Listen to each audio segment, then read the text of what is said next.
Hello friends, आप सब बढ़िया है ना। मैंने आपको बोला था ना कि हर सब्जेक्ट का आपको ऑब्जेक्टिव प्लस सब्जेक्टिव मिल जाएगा। ठीक है, आज हम लोग का हिंदी हिंदी का ऑब्जेक्टिव आपको मिलेगा। हिंदी का ऑब्जेक्टिव, और वो आपको ऑब्जेक्टिव जो बुक का ऑब्जेक्टिव है वो। ठीक है, तो आपको हिंदी का ऑब्जेक्टिव और जो बुक आपका है ये आज ऑब्जेक्टिव पढ़ लीजिए, फिर इसके बाद से नेक्स्ट वीडियो में आपको सब्जेक्टिव मिल जाएगा। ठीक है, तो ऑब्जेक्टिव के लिए आप तैयार रहिए और एक एक क्वेश्चन, प्रत्येक क्वेश्चन आप बारी बारी से देखते रहिए। आप बता सकते हैं, लिख भी सकते हैं और समझ भी सकते हैं। ठीक है, तो ये आपके सामने ऑब्जेक्टिव हिंदी का, जो कि आप पढ़ करके अच्छा नंबर ला सकते हैं और अपने जीवन में कुछ कर सकते हैं। ठीक है, तो ये आपका पूरा बुक का ऑब्जेक्टिव, यानी कि आपका जो बुक है 10+2 का जो बुक है, इंटर सेकेंड ईयर 10+2, जो आर्ट्स का या साइंस का या कॉमर्स का तीनों फैकल्टी का होता है। इंग्लिश हिंदी तीनों फैकल्टी का होता है। ठीक है, इंग्लिश और हिंदी, आर्ट्स कॉमर्स साइंस। तो आर्ट्स में जो भी स्टूडेंट है या साइंस में है या कॉमर्स में है, तो इस हिंदी को पढ़ सकते हैं, आसानी से पढ़ सकते हैं। पूरा बुक का ऑब्जेक्टिव आपको लगातार आपके स्क्रीन पे। ठीक है, तो आप पढ़ लीजिए और उम्मीद है कि आपको अच्छा लगेगा। लाइक शेयर जरूर, कमेंट भी कर सकते हैं। ठीक है, तो ये आपके सामने स्क्रीन पे ऑब्जेक्टिव हिंदी का। ठीक है, 10+2। तो चलिए दोस्तों, हम लोग स्टार्ट करते हैं। आज हम लोग हिंदी का ऑब्जेक्टिव पढ़ेंगे। 10+2 इंटरमीडिएट जो भी आर्ट्स के स्टूडेंट हैं उनके लिए आज हिंदी, जो दिगंत आपका जो किताब है उसमें से आर्ट्स साइंस या कॉमर्स, हिंदी एक ही होता है।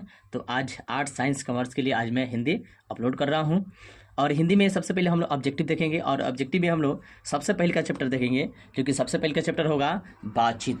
सबसे पहले का चैप्टर आपका बातचीत है, जिसके लेखक हैं बालकृष्ण भट्ट। जिसके लेखक क्या है? बालकृष्ण भट्ट। तो आज हम लोग स्टार्ट करते हैं। ये हम लोग का पहला क्वेश्चन है बातचीत पाठ से, बालकृष्ण भट्ट का जन्म कब हुआ था? बालकृष्ण भट्ट का जन्म कब हुआ था? आपको येलो कलर में, आपको यानी पीला कलर में आपका क्वेश्चन है, और रेड कलर में जो आप दिख रहे हैं उसका आंसर मिलेगा आपको। ठीक है, तो पहले का क्वेश्चन है बालकृष्ण भट्ट का जन्म कब हुआ था? 23 जून 1844। दूसरा क्वेश्चन है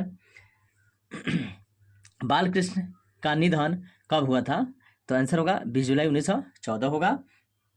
उसके बाद है नेक्स्ट क्वेश्चन है बालकृष्ण भट्ट प्रारंभ में किस विषय की पढ़ाई किए थे? तो संस्कृत की पढ़ाई किए थे। एक क्वेश्चन है बालकृष्ण भट्ट किस पत्रिका का वर्षों तक संपादन किए थे?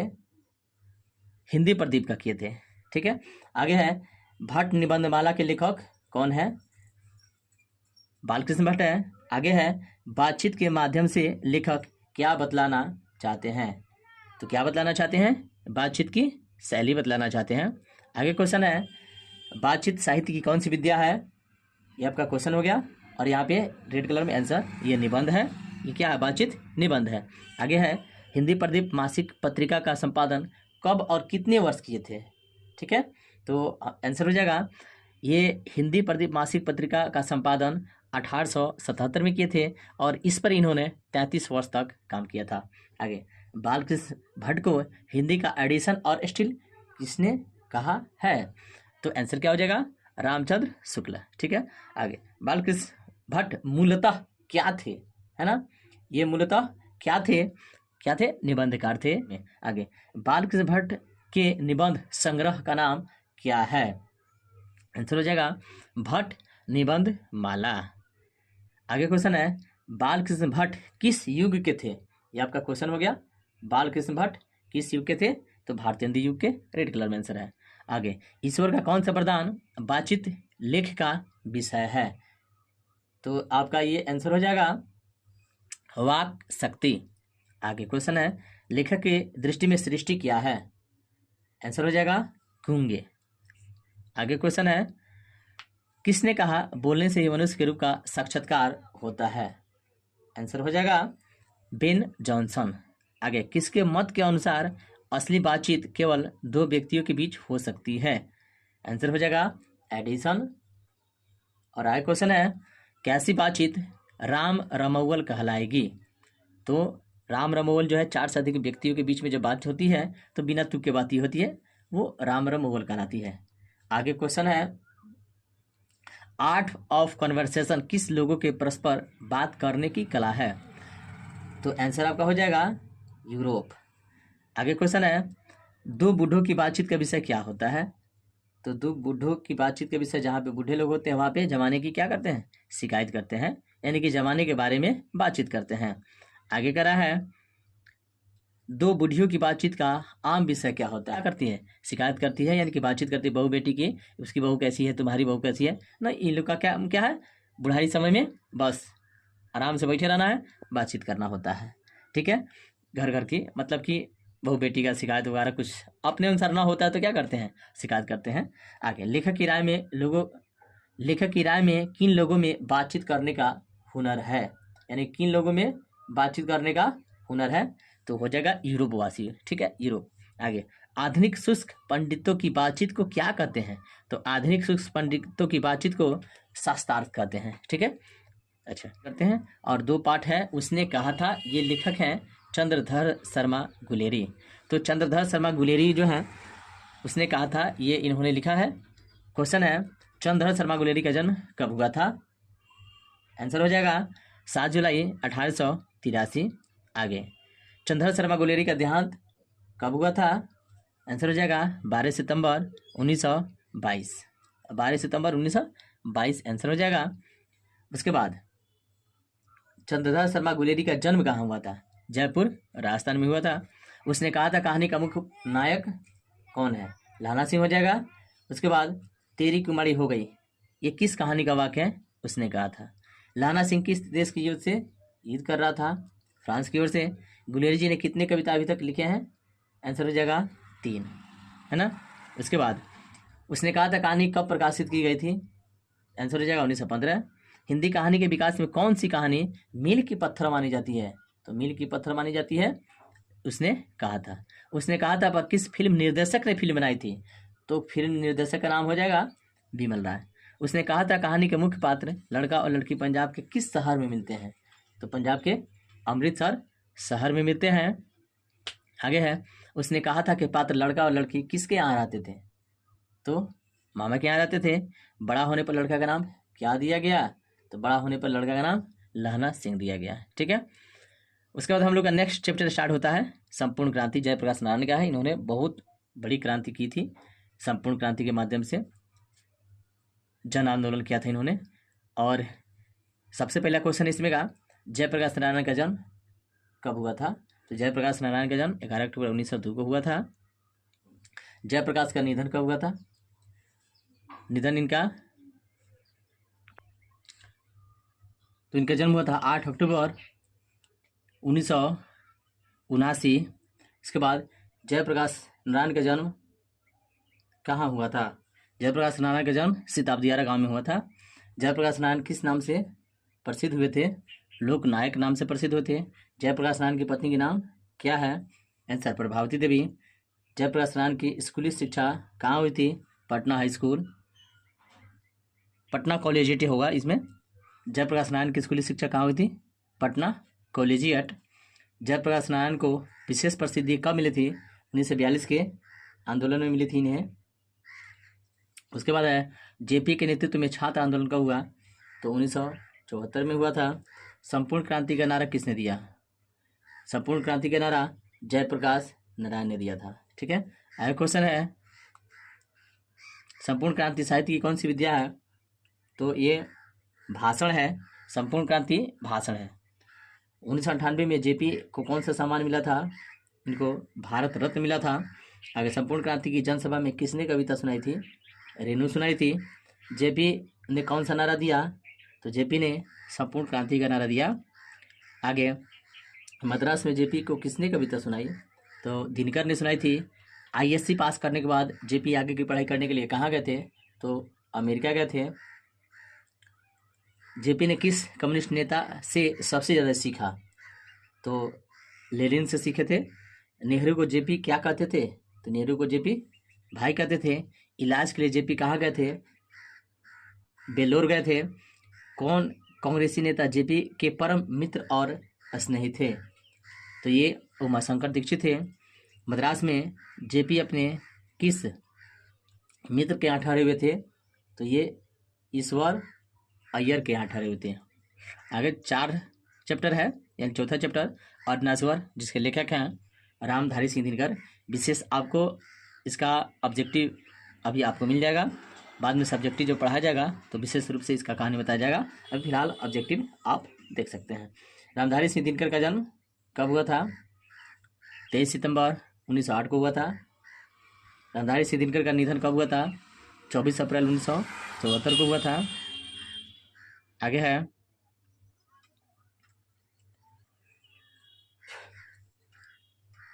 इनका जन्म कहाँ हुआ था?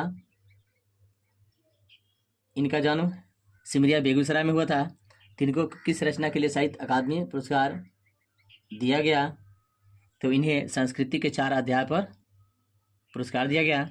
दिनकर की पहली कविता कब प्रकाशित हुई? तो ये 1925 में प्रकाशित हुई थी। आगे कह रहा है इनमें रामधारी सिंह दिनकर की कौन सी रचना है? तो आंसर हो जाएगा रश्मिरथी। दिनकर की पहली कविता कौन है? तो दिनकर की पहली कविता प्रणभंग है। अर्धनारीश्वर कब प्रकाशित हुई? तो अर्धनारीश्वर 1952 में प्रकाशित हुई। अर्धनारीश्वर किसका काल्पनिक रूप है?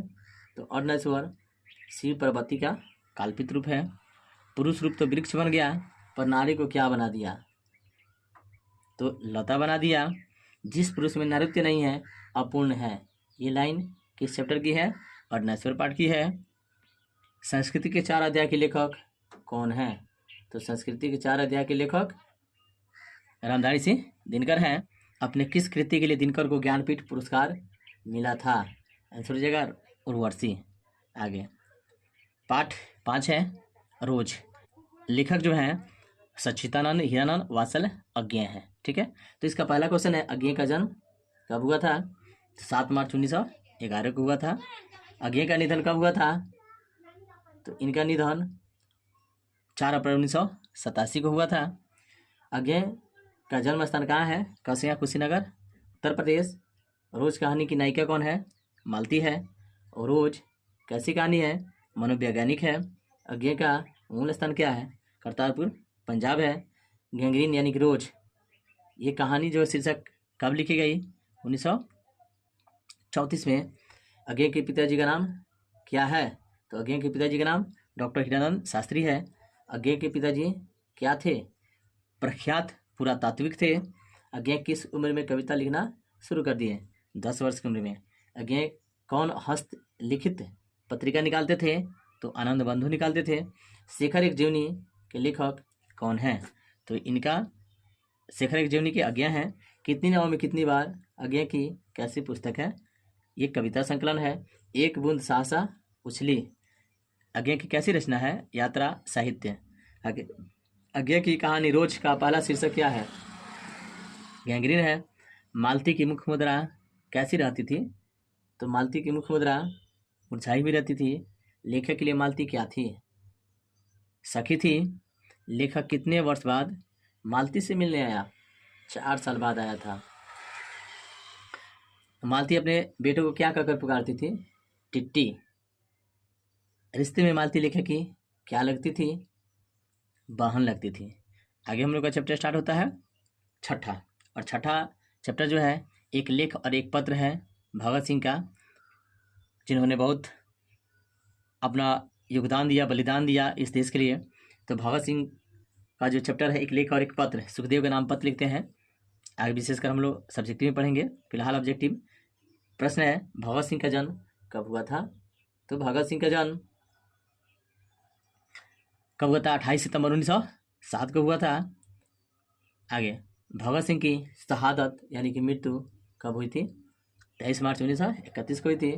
भगत सिंह का जन्म कहाँ हुआ था? बंगा, पाकिस्तान में हुआ था। भगत सिंह का परिवार कैसे था?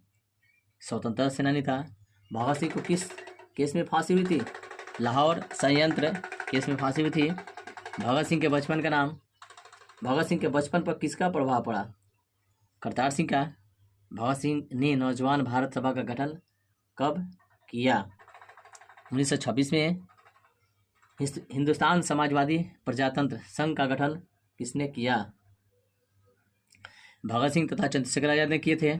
आगे मैं नास्तिक क्यों हूँ के लेखक कौन है? भगत सिंह है, भगत सिंह परिवार से कैसे थे, तो ये किसान थे। कार्ल मार्क्स जैसे व्यक्ति किस ऐतिहासिक घटना की उपस्थिति थे, तो ये औद्योगिक क्रांति के थे। आगे, भगत सिंह किस राजनीतिक धारा से प्रभावित है, तो ये मार्क्सवादी धारा से प्रभावित है। भगत सिंह का पत्र किसके नाम संबोधित है, तो भगत सिंह का पत्र जो है सुखदेव के नाम से है।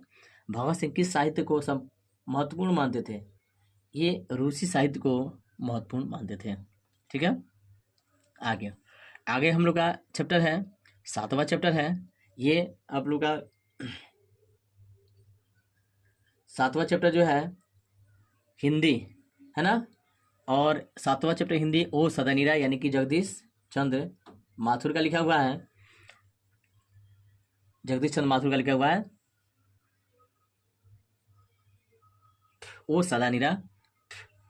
इसका पहला क्वेश्चन है, जगदीश चंद्र माथुर का जन्म कहाँ हुआ था, तो जगदीश चंद्र माथुर का जन्म 16 जुलाई 1917 को हुआ था। जगदीश चंद्र का मृत्यु कब हुआ था, इनका मृत्यु 14 मई 1978 को हुआ था। जगदीश चंद्र माथुर का जन्म कहाँ हुआ था, तो ये आपका क्वेश्चन हो गया। शाहजहांपुर, उत्तर प्रदेश। ओ सदानीरा शीर्षक पाठ के किस विद्या के अंतर्गत आता है, यानी कि ये निबंध में आता है। ओ सदानीरा साहित्य की कौन सी विद्या है, तो ओ सदानीरा साहित्य की यात्रा संस्मरण है। बिहार का कौन सा विशाल स्तूप प्राचीन स्थापत्य की अद्भुत कृति है, ये नंदनगढ़ है। नंदनगढ़ लौरिया में जो नंदनगढ़ है उसी की चर्चा इसमें लिखी गई है, की गई है। और हम लोग का ये चंपारण के से रिलेटेड क्वेश्चन है, यानी कि पूरे चंपारण के बारे में इसमें वो सदानीरा है। हम लोग के जो बूढ़ी गंडक है उस बूढ़ी गंडक के बारे में और हमारी चंपारण यानी पश्चिमी चंपारण के बारे में इसमें विशेषकर लिखा गया है। आगे क्वेश्चन है, वो सदानीरा में बिहार की किस भूभाग संस्कृति का वर्णन किया गया है, तो ये चंपारण की संस्कृति का वर्णन किया गया है। वैशाली महोत्सव का बीजारोपण किसने किया था, जगदीश चंद्र माथुर किए थे। ओ सदानीरा किसको निमित्त बनाकर लिखा गया है, तो ओ सदानीरा, ओ सदा, सदानीरा मतलब सदा मतलब हमेशा, नीर मतलब पानी, यानी कि जिस गंडक में पानी होता है तो इसमें गंडक का विशेष ध्यान रखते हुए किया गया है। आगे क्वेश्चन है, ओ सदानीरा में किस महापुरुष की चर्चा की गई है, तो ओ सदानीरा में महात्मा गांधी जी की चर्चा की गई है। आगे क्वेश्चन है, भोर के तारा के लेखक कौन है, तो भोर के तारा के लेखक जगदीश चंद्र माथुर। 10 तस्वीर के लेखक कौन है, जगदीश चंद्र माथुर है। 10 तस्वीर कैसा संग्रह है, तो ये रेखा चित्र है। उसके बाद है, चंपारण में 12वीं सदी में किस वंश का राजा स्थापित हुआ था, तो कर्नाट वंश था। कर्नाट वंश के लोग भारत के किस हिस्से से आए थे, तो ये आए थे दक्षिण भारत से आए थे। उसके बाद धांगड़ शब्द का क्या अर्थ है, तो धांगड़ का अर्थ होता है भाड़े का मजदूर, जो हमेशा मतलब गुलामी करता है, किसी के अंडर में काम करता है, बंधुआ मजदूर की तरह। आगे 8 चैप्टर है और 8वां चैप्टर में हम लोग को सिपाही की माँ मोहन राकेश का, ये मोहन राकेश का लिखा हुआ है, जो कि सिपाही की माँ है, एक सिपाही के बारे में से वर्णन किया गया है। ये हम लोग का ये हो गया, पाठ 8 हो गया, सिपाही की माँ। ठीक है, हिंदी हो गया पाठ 8।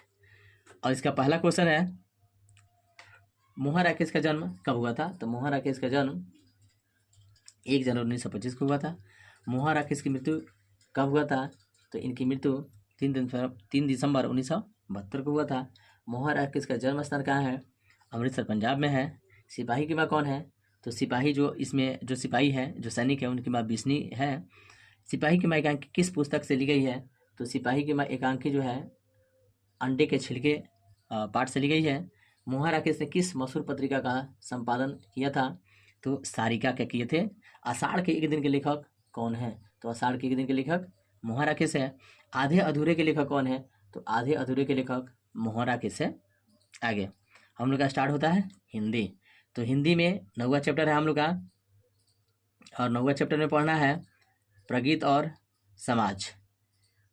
प्रगीत और समाज में जो है ये नामवर सिंह का लिखा हुआ है, प्रगीत और समाज। ये हम लोग का हिंदी का 9वां चैप्टर हो गया। और इसका पहले का क्वेश्चन है, नामवर सिंह का जन्म कब हुआ था, तो नामवर सिंह का जन्म हुआ था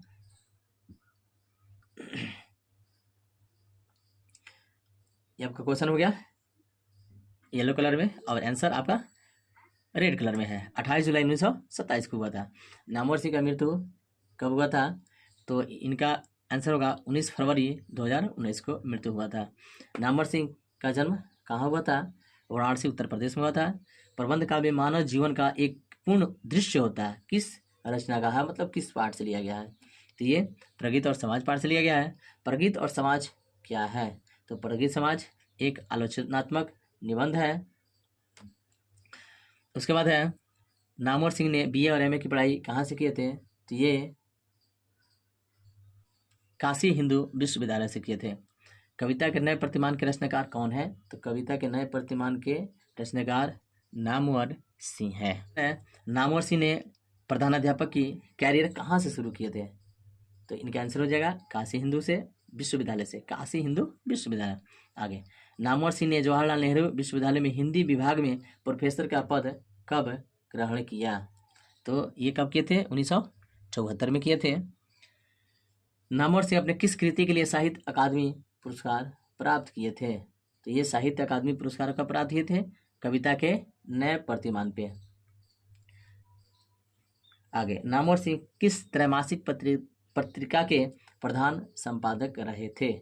ये आलोचना। ठीक है, आगे हम लोग का 10वां चैप्टर स्टार्ट होता है और 10वां चैप्टर जो है वो है जूठन ओम प्रकाश वाल्मीकि का लिखा हुआ ये जूठन पाठ है। ठीक है, इसमें पहला क्वेश्चन है जूठन, जूठा मतलब जो खा करके जो गिर जाता है जूठा होता है, उसी के बारे में इसमें ओम प्रकाश वाल्मीकि अपनी आत्मकथा को लिखते हैं। ये आत्मकथा है, उनकी दयनीय स्थिति के बारे में लिखा हुआ है। प्रश्न है ओम प्रकाश वाल्मीकि का जन्म कब हुआ था? 30 जून 1950। ओम प्रकाश वाल्मीकि का निधन कब हुआ था? 17 नवंबर 2013। ओम प्रकाश का जन्म कहाँ हुआ था? तो इनकी ओम प्रकाश वाल्मीकि का जन्म मुजफ्फरनगर उत्तर प्रदेश में हुआ था।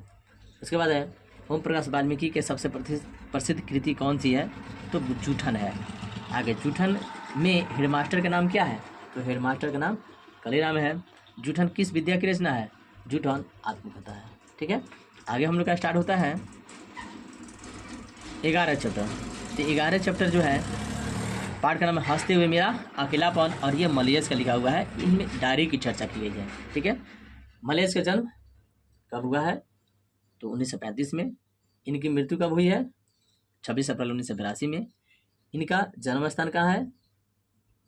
महुई, आजमगढ़, उत्तर प्रदेश। मलयस का पूरा नाम भरत जी श्रीवास्तव। हंसते हुए मेरा अकेलापन किसकी कृति है? तो ये मलयस की कृति है, लिखा हुआ है। हंसते हुए मेरा अकेलापन साहित्य की किस विद्या से संबंधित है? सृजनात्मक गद्य से संबंधित है। ठीक है, आगे चैप्टर 12 है त्रिक्ष। और त्रिक्ष एक जंतु है ना, जो कि काफी विषैला होता है, इसी के बारे में लिखा गया है। त्रिक्ष जो है उदय प्रकाश का लिखा हुआ है। पहले का क्वेश्चन है उदय प्रकाश का जन्म कब हुआ था? 1 जनवरी 1952 को हुआ था। उदय प्रकाश का मृत्यु कब हुआ था? तो उदय प्रकाश की मृत्यु लगभग में है, जो कि यहाँ पे लिखा हुआ लगभग 1922 में हुआ था। आगे है उदय प्रकाश का जन्म कहाँ हुआ था? तो उदय प्रकाश का जन्म सीतापुर, अनूपपुर, मध्य प्रदेश में हुआ था।